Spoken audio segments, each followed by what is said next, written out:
Hello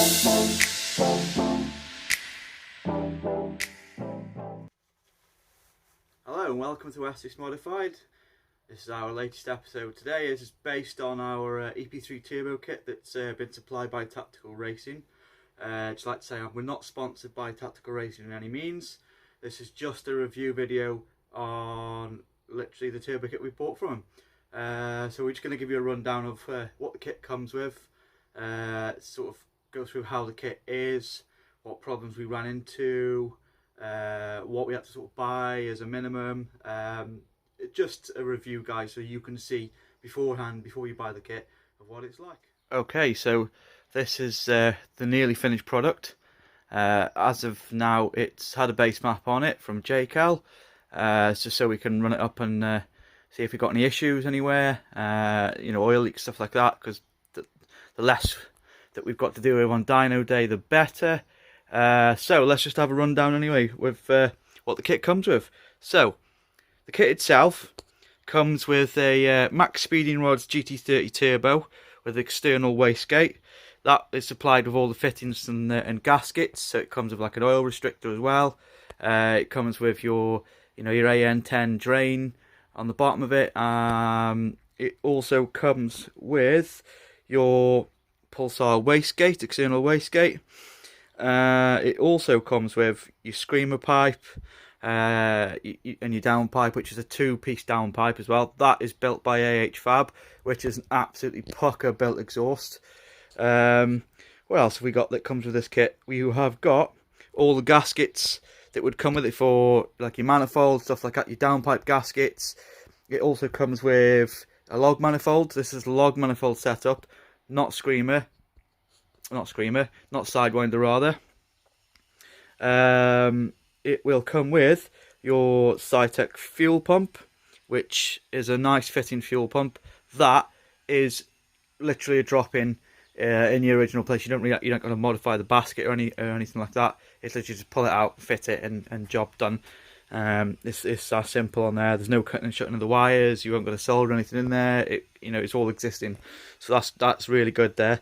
Then you've got your Skunk 2 4-bar map sensor, which is there. That fits nicely. You have Bosch K20 injectors, which come with the pigtails, the pigtails, whatever you want to call them. There they are. They just plug into your existing wiring. They're nice and easy to fit. Moving on from the injectors, it comes with oil feed, your oil drain and your fittings and your Teguar sandwich plate. That's a nice simple job. On ours, the oil feed line was already made up, which is a Torx line. The only thing we had to do was make the oil drain, which is a AN10 fitting. That's not too bad as long as you wear some nice gloves so you don't get cut to shreds. That's a nice easy job to do. It also comes with your a length of vacuum line and a vacuum manifold, which on this build is there. So that comes with that. That's great. It also comes with a battery relocation kit, and it comes with the intercooler and the pipe work and all the couplers to go with it. So it's a really near complete kit, especially for what you pay for the kit. So these kits, when I purchased at the time, retailing with Tactical Racing at $24.99, which in all honesty is not a bad price for the kit. Don't get me wrong though, there are some extra bits that you will need, as I discovered. I probably put more into this than what you would need. I mean, you could get it going on less, but I decided to go more. It's just what I wanted to do. Each and every build is different. So yeah, what I'll do next is I'm going to run you through the things that I found I needed at least. So, starting off with air filter. doesn't come with an air filter, and it doesn't come with a pipe to go with it, nor the joiner to go onto the turbo. That was all separate.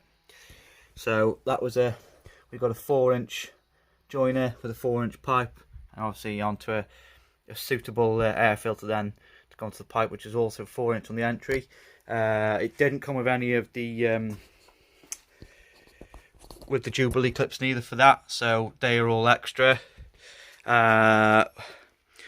We also bought a new set of spark plugs for the car. For this one, I actually put BK R8i or EIXs in. We're still gonna have to find out whether they're suitable for the car. Obviously, we won't find out till mapping. At the moment, it's running fine, but that's what I've used so far. I may end up putting 9s in. We'll just see on tuning and see how we get on with that one. But it doesn't come with the spark plugs. You'll also need a suitable ECU for it. So either an aftermarket ECU or a K100 or a K Pro board installed on your ECU. What else have we got? So AN10 weld-on fittings. Now, it doesn't come with that for the sump. You will need to buy that for yourself and have that welded on. Or you could go for the bolt-on AN10 with the Teflon washers. Personally, we went for the weld-on fitting. We didn't really want any leaks. So, yeah. It doesn't come with exhaust gasket between the log manifold and the cylinder head. So that was an extra that we had to buy as a must. And a selection of nuts and bolts, and most importantly PTFE tape. You will need PTFE tape on a lot of new fittings that you're putting on there, especially oil lines and stuff. And finally, you will need fresh oil and an oil filter. That is the things that you will need at a minimum, just to get the kit going. Obviously, you'll need mapping on top of that as well then. Moving on from there, so things really to consider as maybe a necessity or an essential part of the build. Right, so we've got relocating the vacuum line for your servo, which this is this line here. Originally it would have gone around the side of the cylinder head up to the bulkhead and along the bulkhead. That's gone, obviously, because we've got the big fat turbo there and it's going to make a lot of heat. So this way we've gone straight onto the servo, through here and back there. This has been heated up and turned 180 degrees so it can route this way. We've also got a one-way check valve in there, so just as a standard line would have. Another thing you need to think about is fuel line. Now, the original fuel line also would have ran in these clips here along the side of the cylinder head, come out on a bend here and gone into the fuel rail at the side there. Obviously, we've got rid of this and we've got an aftermarket fuel rail, and I've gone into a hybrid racing fuel line kit, which goes into the middle of the runners, runs along the top of the gearbox, and then it actually comes out below the air filter. Whereas what would have happened on the original fuel line is it runs across the top of this, and then obviously along the side of the cylinder head. Not the best. It does work. It will work. It will run like that. But I was worried about heat and stuff like that and fuel line rubbing, so that was gone. That for me was an essential. Then you've got heat management. Now, a lot of people are running the kits without any sort of heat management and they seem to be running fine. For me, it wasn't going to happen. I've got some sort of heat management in there. We've got turbo blanket there. We've also got the Velcro wraparound heat protection there on the oil feed line. We've got the exhausters wrapped from the turbo down to the back box, but obviously that's extra. That's just an extra thing. We obviously didn't need to wrap it really sort of after the downpipe, but we did. We've got then our gold reflective heat tape. Now this is just done on the actual pipes inside the bay that are going to be as close to radiant heat as possible. We haven't gone down here, as obviously this is where you're getting a lot of cold air coming from the grill and the headlights and stuff, and so we didn't bother with that one. But yeah, we also on this one, so that the intercooler pipes, when they come from tactical racing, this one comes with a hole pre-drilled for your IAT sensor. So you don't have to do this, what we've done here. This is an Exo Racing IAT Boss kit. So that was around about 22 quid. We've had that welded on with a local aluminium welding fabricator. So obviously that's extra cost as well, but it's for me it's worth doing. It's just to try and make stuff reliable. Obviously no boost leaks and things like that, but speaking to Matt at Tactical Racing, he said that they had no problems with theirs. For me, on a personal level, I'd prefer to do that, but you can just bung the kit on as it comes and it's near ready to go. There is obviously, like I said previously, a couple of things that you will have to do in order to get it going. So, moving on from there. Right. Now, the biggest pain in the arse, believe it or not, for this build for me was the bumper, trimming the bumper. Only because I've got an absolute anal thing going where I like things to be neat and tidy. So, if you can see, the bumper now is literally about 2 inches, as opposed to, they used to go quite far back. So we've removed the fog lights. We've cut quite a lot out here with a multi-tool. Cut quite a lot out actually, and especially on this corner here. We had to keep going. We've added one of these universal rubber splitters at the front for cost and to try and give us a bit of a lower valance, just to try and cover the intercooler pipes. Now, the intercooler pipes sit quite low on this intercooler, this bottom pipe especially. It comes along there, as you can see, it sits quite low in this corner. We're going to try and do a little bit better fitting on it, try and get it seated up. That is one of the biggest ball aches, the intercooler and the bumper itself, and trimming it. But it does work. You just need to spend a bit of time and try not to get frustrated with it. It does work. So the next thing I would consider would be a catch can, or by minimum a breather filter. Now, if you've got a BDI, you've already noticed we have absolutely got feck all on there at the minute. So that will be addressed before mapping. We will be going for a catch can system on it. I'm not going to go AN10 fittings because the fittings aren't expensive. The catch can system setup isn't so expensive, but it's getting the rocker cover off again, new gaskets, getting it all welded, sent off for welding, and then it's got to be repainted again.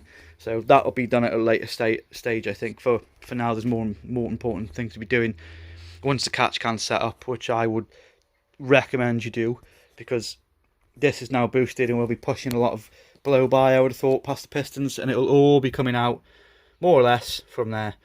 I've seen people obviously run it without anything on there. They don't seem to have any problems. It'll just be my luck that I'll get the problem, but we will be addressing that.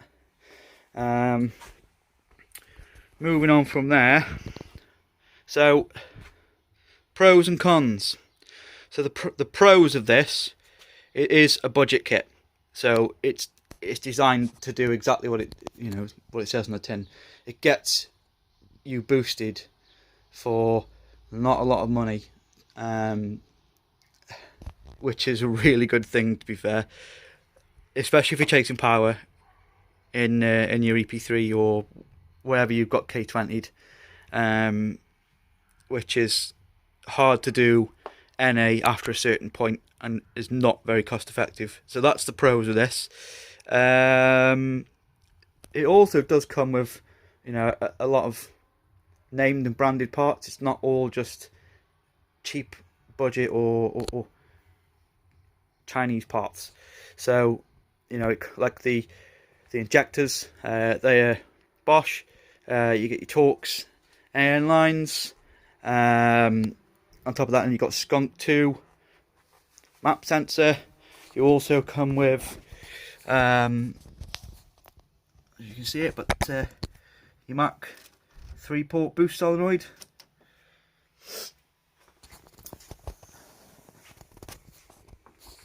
It comes with a Cytec fuel pump,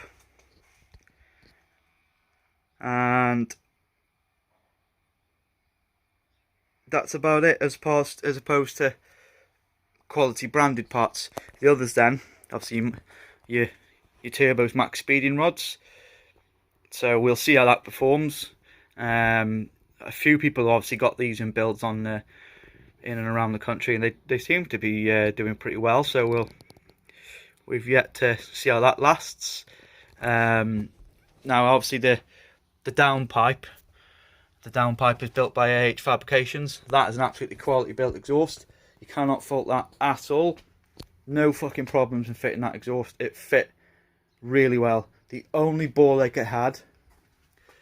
So the two top nuts are studded. The two bottoms are bolts.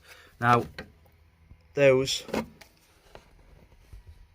were an absolute nightmare to actually get tightened up. I mean, a nightmare. So the bottom one at the back, that was a case of take the wheel off, a long extension, and get in there as much as I could.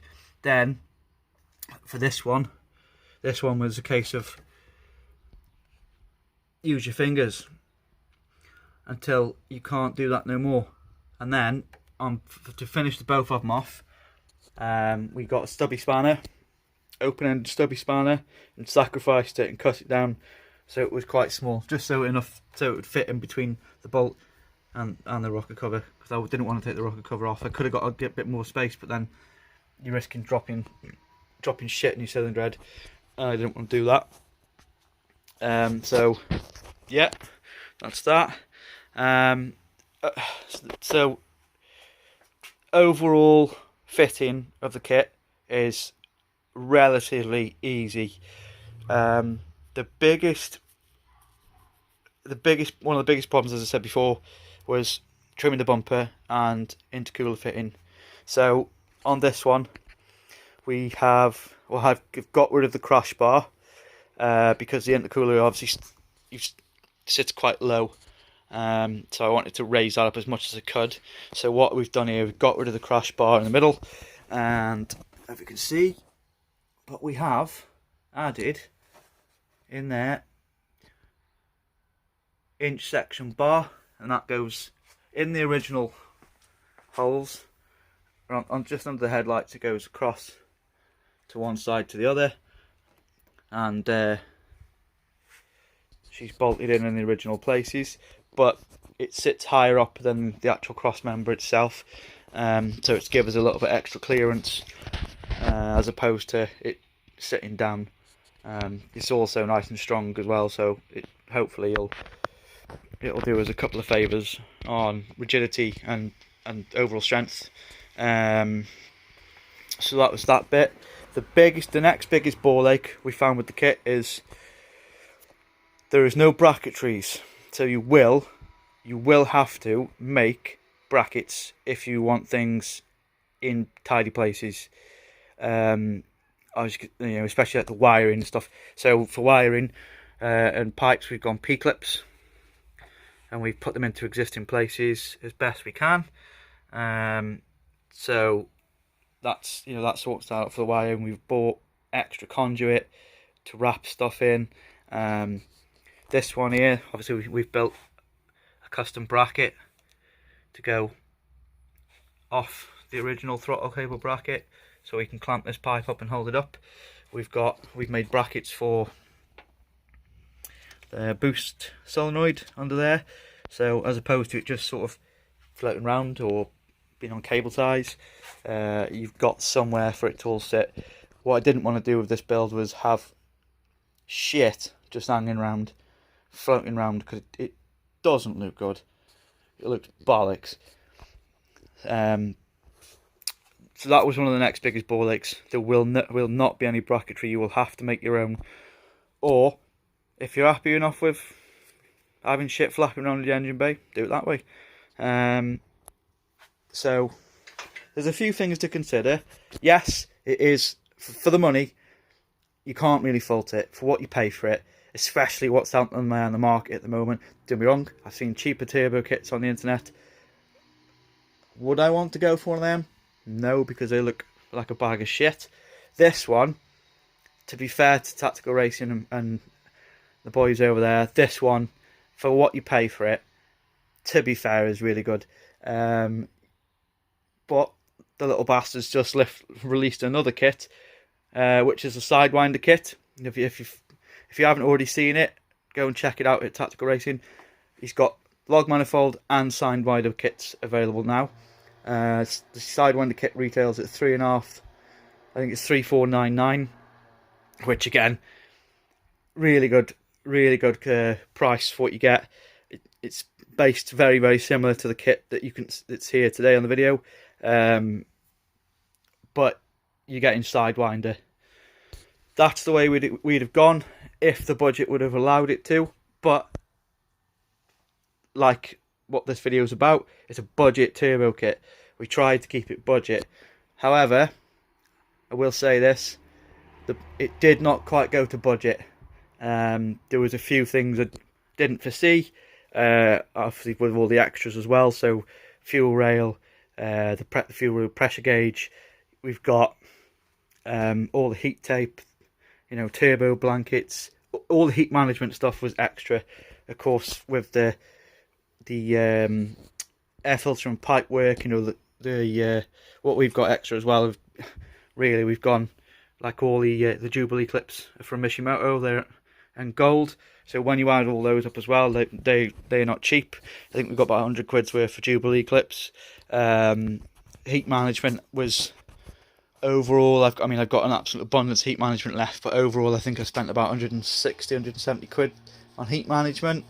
So there is extras. So obviously the hybrid racing fuel rail and the gauge, like I said before, that's extra.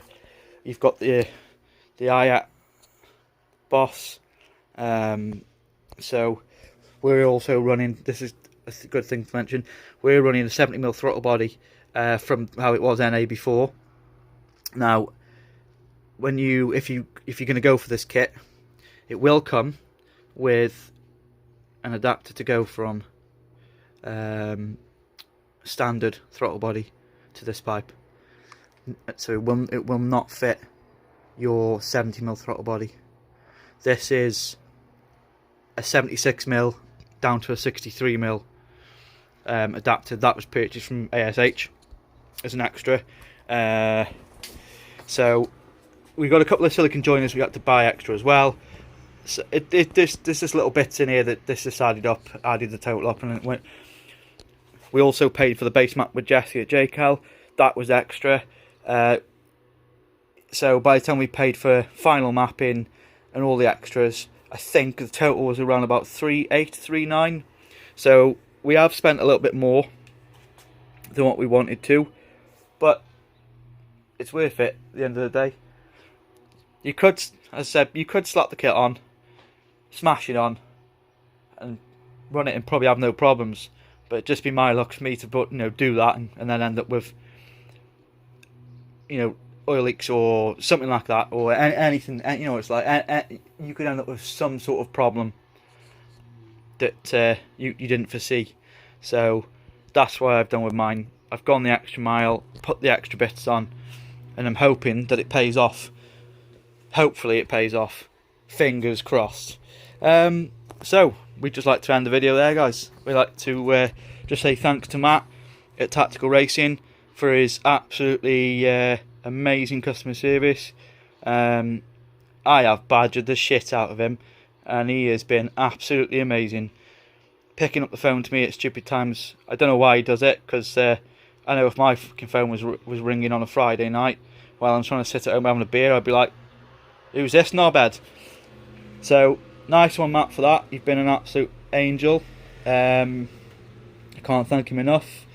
Obviously, the next person I'd like to say give a shout out to is Jesse at JCal. He has been obviously, you know, really good, really informative, asking him questions that really, should he be giving the answer to? Probably not, but he has done anyway. He's been amazing. Yeah, thanks guys. And the last shout out I'd like to give is the new sponsor we got on board. If you'd like to give him a shout, check him out. It's DJR Imports. He is an absolute gem. He knows his shit about imports like you wouldn't believe. Don't quote me, but I think he is the country's leading Toyota Starlet expert. But give him a shout if you need anything on the import side, whether it be cars, parts, or memorabilia. He's got an absolute abundance of that. So thanks, guys. Give us a comment if you've got anything you want to have a chat with us about, and like and subscribe. Thanks. Cheers, buddy. Bye.